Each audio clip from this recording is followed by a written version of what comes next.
Bismillahirrahmanirrahim. Assalamualaikum warahmatullahi wabarakatuh. Ketemu lagi ya sama Miss Saras. Kali ini kita akan membahas latihan soal penilaian sumatif akhir semester 1 Matematika kelas 9 ya, tahun pelajaran 2023-2024. Langsung saja nanti kita akan belajar 3 bab ya. Yang pertama nanti tentang persamaan dan bentuk perpangkatan dan bentuk akar. Kemudian nanti yang kedua itu tentang persamaan dan fungsi kuadrat. Kemudian untuk bab 3 transformasi.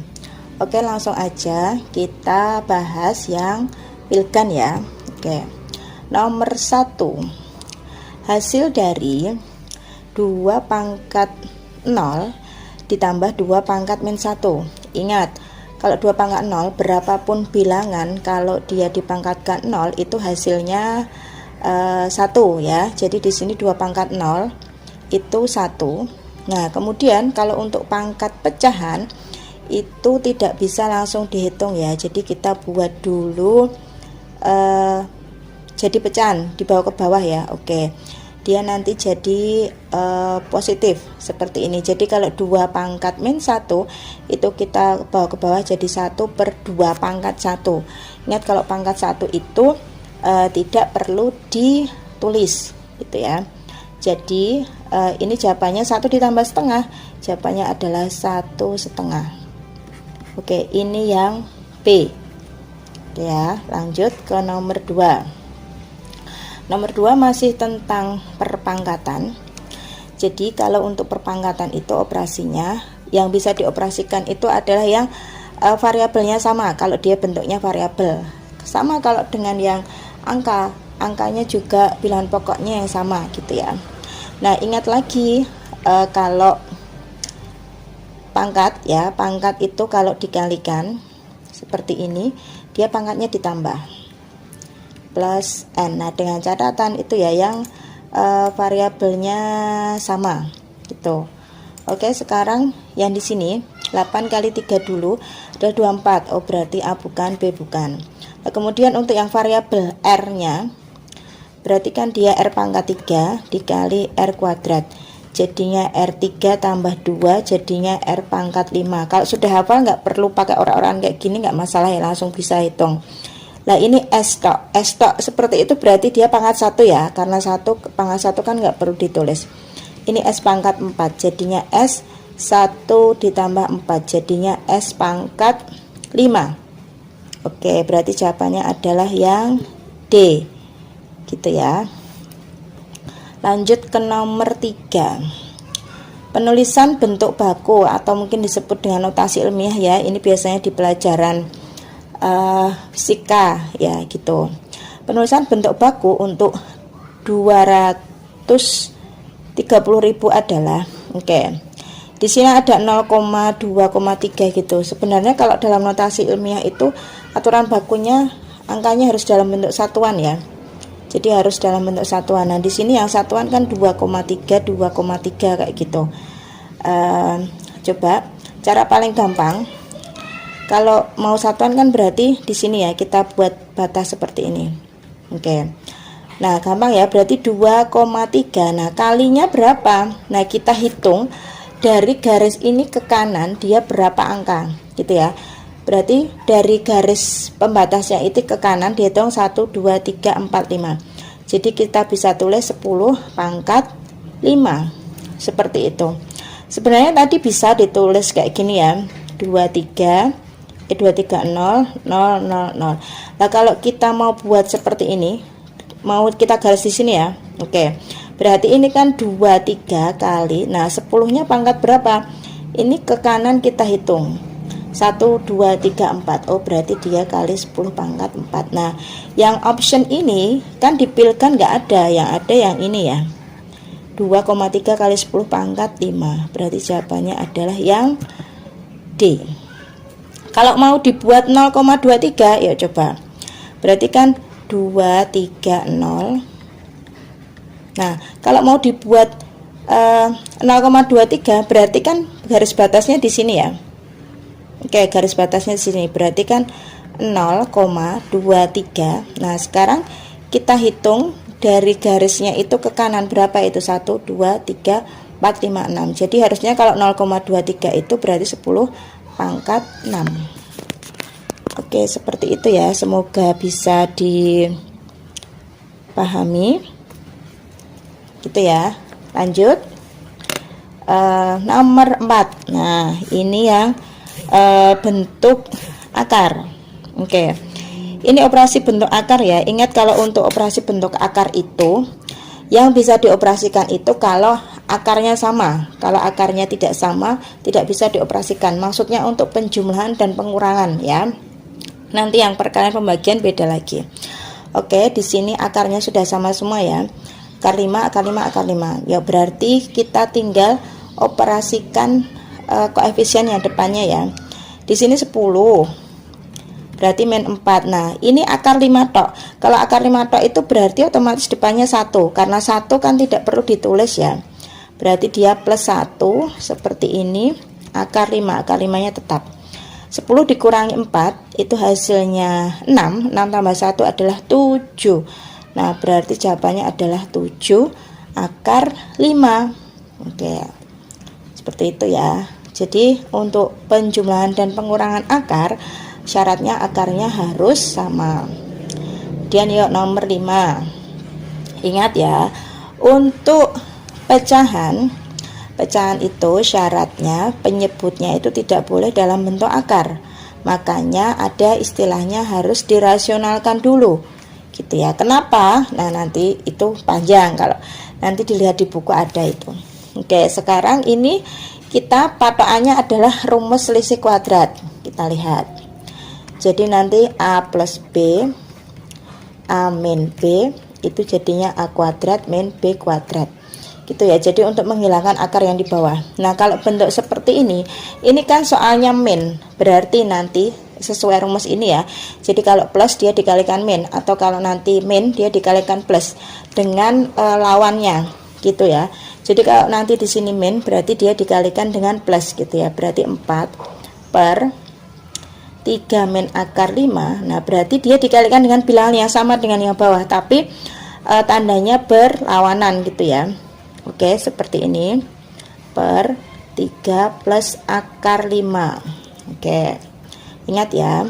Jadi nanti kalau soalnya plus, oh berarti dia dikalikan dengan yang min. Oke, berarti 4. Atas kita tulis apa adanya dulu, dikali ya kan, berarti tak kurung, per. Nah yang bawah, nah ini kan sudah dalam bentuk ini kan, A plus B, A min B. Berarti masing-masing bilangannya kita kuadratkan. Yuk di sini A-nya 3 ya, berarti 3 kuadrat.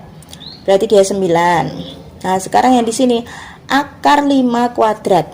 Berapa? Berarti 5. Oke, seperti ini. Berarti 4 3 plus akar 5 per, lah di sini 9 kurangi 5. 9 kurang 5 itu 4. Oh. Jadinya makanya atas itu jangan buru-buru dikalikan, karena biasanya itu bisa dicoret dengan yang bawah. Nah, sekarang kita coret 4 sama 4-nya. Nah hasilnya adalah 3 plus akar 5. Jawabannya adalah yang B gitu ya. Jadi ingat kalau bentuk rasional itu untuk pecahan bawahnya tidak boleh dalam bentuk dalam bentuk akar, makanya harus dirasionalkan ya. Kalau atas nggak masalah. Sekarang lanjut kita ke nomor 6. Nah kita lanjut ke pemfaktoran. Sebenarnya nomor 6 itu masih ada hubungannya dengan nomor 5 tadi ya. Ini faktor yang bentuknya seperti ini pakai yang seperti tadi, yang selisih kuadrat ya. Jadi kalau ada A kuadrat min B kuadrat itu bisa dipecah jadi A plus B sama A min B. Oke. Di sini sudah dalam bentuk kuadrat semua belum? Belum, karena 81 itu belum bentuk kuadrat ya. Nah kita ubah dulu, 81 itu berapa kuadrat? Oke, bisa diubah jadi 9 kuadrat. Nah kalau sudah seperti ini, sesuai rumus yang di atasnya tadi ya. Nah kita lihat, berarti tinggal diuraikan saja X kuadrat min 9 kuadrat. Itu jadinya X plus 9. Satunya adalah X min 9. Sudah. gitu ya. Oke, sekarang ke nomor 7. Nah, ini pemfaktoran. Nanti kalau pemfaktoran ini banyak sekali keluar ya. Nanti bisa dilihat di video Yami Saras, itu ada 2 video khusus membahas tentang pemfaktoran. Nah, nanti silahkan di scroll sendiri ya. Kalau ada yang belum paham gitu, itu ada 2 video khusus tentang pemfaktoran. Jadi ini langsung kita bahas aja ya. Ini depannya, karena depannya bukan 1, maksudnya enggak x kuadrat toh, itu harus dikalikan dulu ya, depan kali belakang gitu. Harus kali belakang berarti berapa? Min 6. Sekarang dicari kayak kemarin ya, min 6 itu berapa kali berapa? Oh, 1 kali 6. Kemudian 2 kali 3 gitu ya. Ambil kan ini min ya, kan ini min. Kita cari yang kalau dijumlah maksudnya itu nanti hasilnya yang tengah ini plus X. Nah, berarti kemungkinannya adalah 2 dan 3. Nah, karena di sini ya min, berarti harus salah satu harus di min. Ingat, kalau seperti ini, kalau yang tengahnya plus, dia yang di min itu yang kecil. Kalau tengahnya min, yang di min itu adalah yang besar. Kalau di sini yang tengah kan plus, berarti kita min yang kecil. Ini kan 2 sama 3, yang kecil siapa? Oh, 2. Dah, seperti itu ya. Berarti kita pilih min 2 sama 3. Nah, karena tadi depannya 2, kita tulis dulu 2x. Kita ambil di sini ya. Plus 3 sama min 2, atau min 2 nya di depan, plus 3 nya di belakang, nggak masalah. Kalau sudah belum selesai, kita karena depannya tadi 2, kita ambil yang kurungnya itu dua-duanya bisa dibagi 2. Oke, seperti ini ya.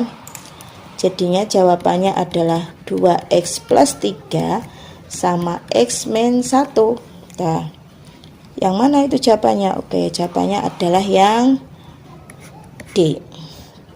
Atau, nah, kalau mau pakai rumus cepat lagi, kalau dilihat dari Pilgan, ini yang paham aja. Kalau pahamnya pakai rumus kayak gini ya nggak masalah.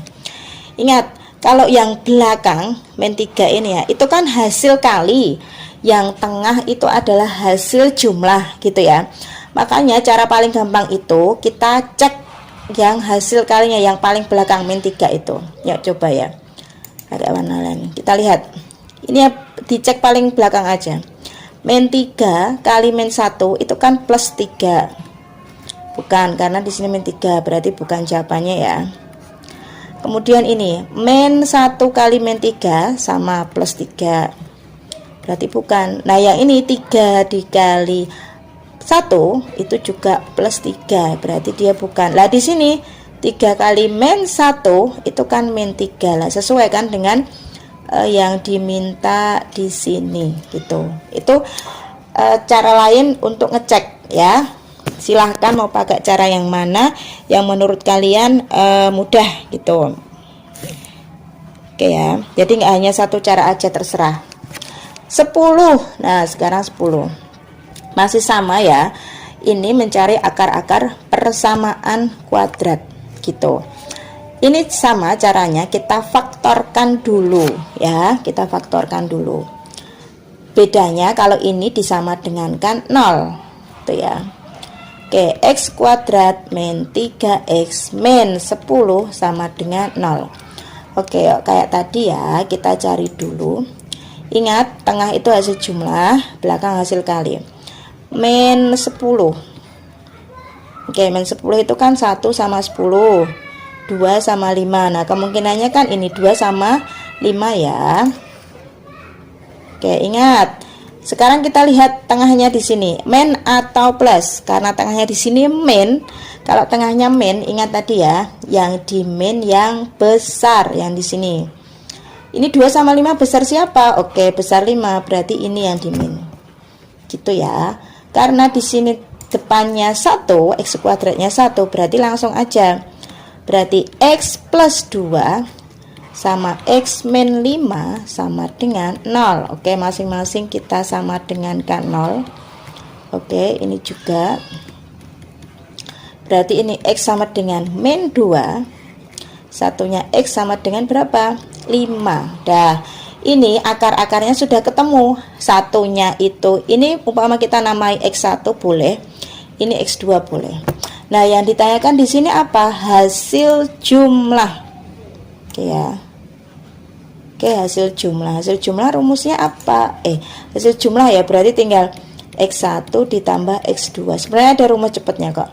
Min 2 tambah 5 berapa? 3. Oke, jawabannya yang A. Umpama nanti ditanyakan hasil kali akar-akar gitu ya. Berarti dia tinggal X1 dia dikali X2. Berarti min 2 kali 5, jawabannya adalah min 10. Itu umpama kalau dikali hasil kalinya gitu. Kalau nanti selisihnya ya tinggal X1 dikurangi X2 gitu, dan seterusnya ya. Jadi kalau kita sudah ketemu akarnya itu, kita sesuaikan, tinggal dia yang diminta apa, hasil jumlahnya atau hasil kalinya atau selisihnya, seperti itu ya. Yang penting akarnya ketemu dulu. Oke ya, lanjut ke nomor 9. Nah, nomor 9. Diketahui fungsi kuadrat fx, x kuadrat plus 4x sama min 3. Nah, fx di sini kadang-kadang bisa ditulis y sama dengan ya, itu sebenarnya sama, nggak usah bingung kalau fx sama y sama dengan itu sama ya. Nah, di sini ditanyakan untuk nilai x sama dengan 1.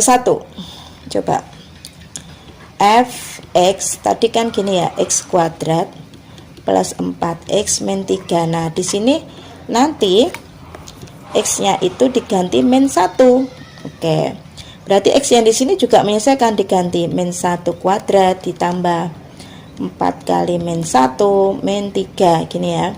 Berarti 1 min 4 ini kan plus kali min 3. Ini 1 min 4 itu kan min 3 lagi. Jadi jawabannya adalah min 6. Nah, nanti kalau untuk nilai fungsi seperti ini tinggal disesuaikan nilai x-nya berapa ya. Tinggal digantikan di x pada persamaannya itu.